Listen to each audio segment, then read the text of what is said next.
Here with us is OjyOkpe with stories trending around the world. Hello, Jinx. I actually missed Tundu today, which you would have been cracking up right now. What's with the sing song again? I hope Ifeni is watching, yes. so that you will master Tomorrow how to pronounce Jinx.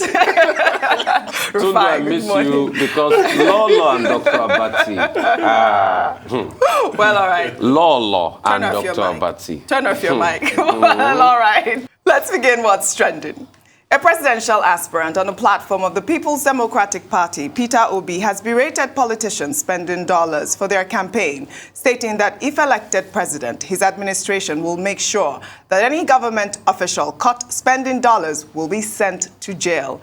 Obi made the comment over the weekend on a radio program in the wake of the country's manufacturers lamenting the worsening scarcity of the United States currency as politicians allegedly mop up dollars for their primaries. Let's take a listen before we come back for a discussion. For me, I'm not desperate to be president. I want you to know that. I'm desperate to see Nigeria work. I feel at pain that a country that has all the potentials to work is not working. So for me, it's not a gang up. Yes, people don't like my brand of politics. I granted an interview on Tuesday, which somebody called me and said, Peter, can you do a thing like that? And what I said was simple. Manufacturers are looking for money. Importers, business people, genuine businessmen are looking for dollar for spares, for inputs, for critical goods. They can't find it. And we, the politicians, are sharing dollars. Let me tell you, one of the greatest measures of any country's economic stability is their currency. It's an abomination that somebody serving in government is spending another country's currency in his country. And I'll say it any day. If I'm president today, no government official will spend dollar. You go to jail. We have a currency. It's our country. We should be proud of it.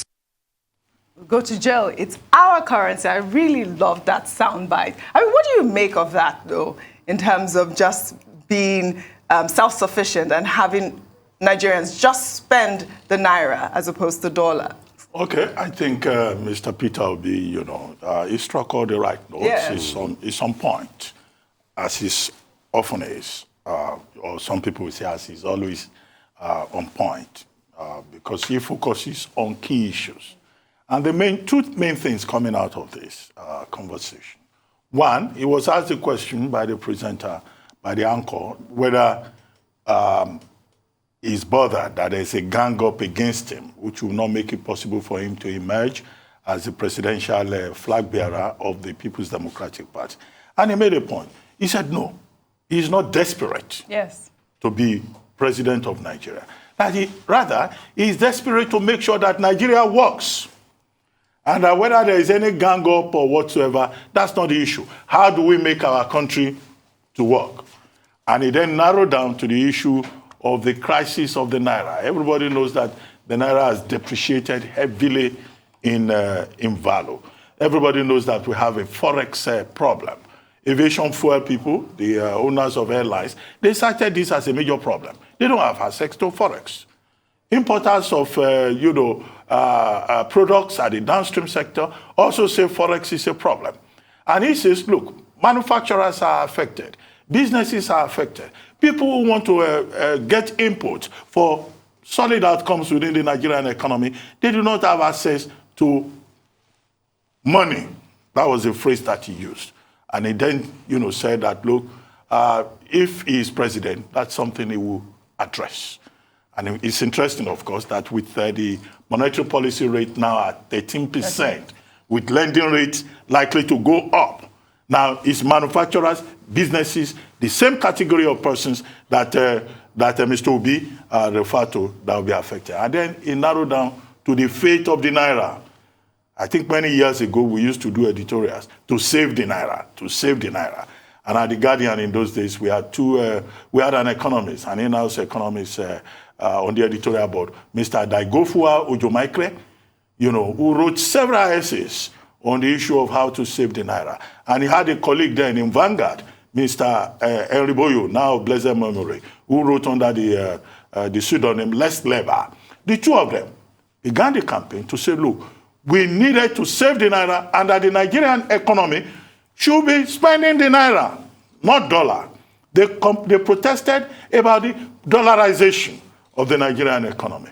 Now, in neighboring Ghana, what Mr. Peter Obi wants to do, the Ghanaians have taken a policy decision in that regard. They say, for example, in Ghana, that the government has outlawed business transactions in foreign currencies to strengthen the city. So that's why I say he's on point. But will he win the ticket?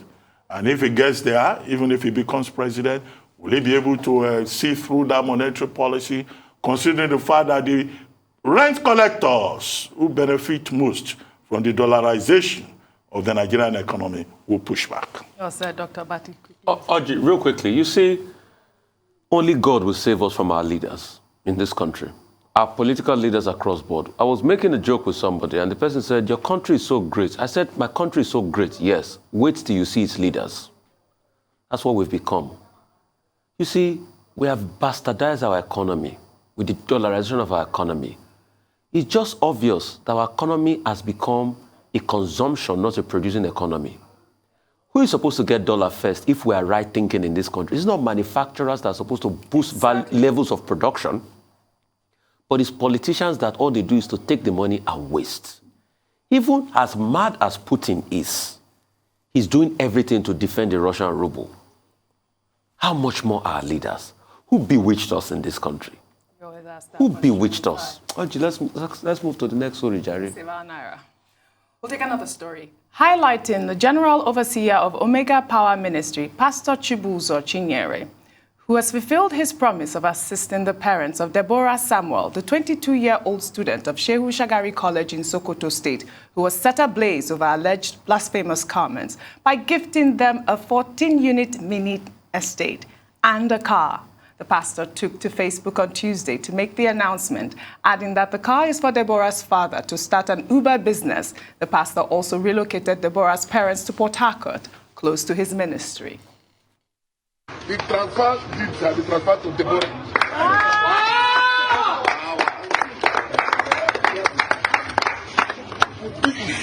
This is 14 flats here. So you rent it. Even tenants have started coming. I think today that was here access for rent. So you collect the rent. It's not your own. So you are now a landlord. What an amazing gesture, Rufai. May God bless this man. This is Christianity at its peak. Yes, this is Christianity in action. May God bless him. This is also a good citizen in action. Yes. You see, Nigerians are great people.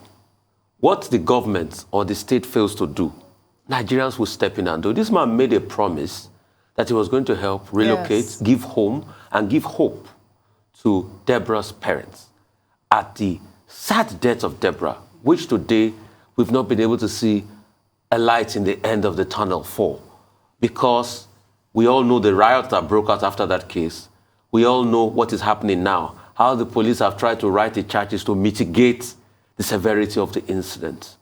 And these people feel downcast. We all know how Deborah's parents had to spend over 100,000 naira that they have no money of to get her body back to bury. But this man, this Nigerian man, this great man of God, yes, put succor and smile on their faces again by providing them homes and saying, come.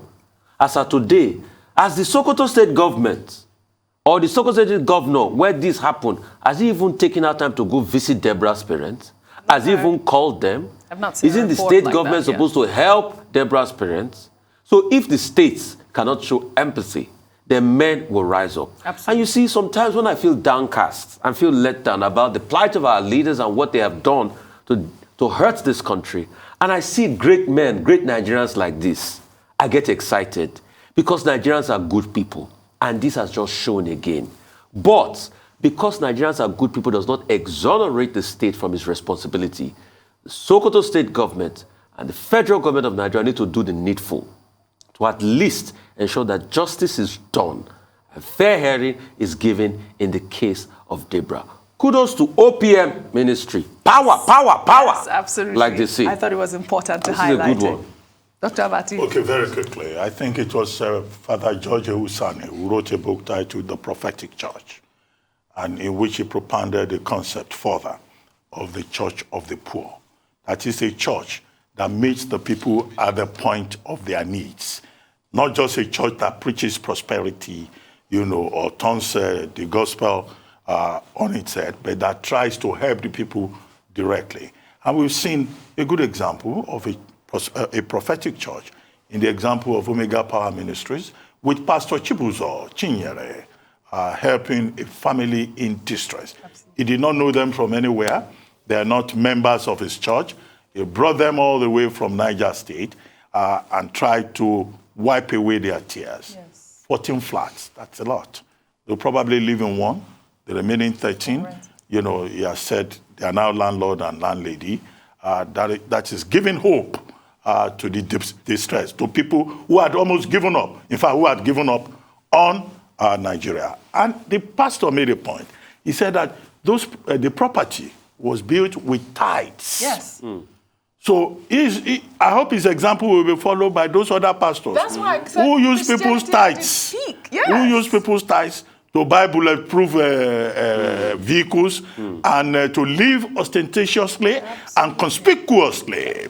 I hope that his example will be followed and the church will become a place of succor, as we're told in the Holy Book. Well, Omega Power Ministry, Pastor General Overseer, well, you've done very well. Thank you very much.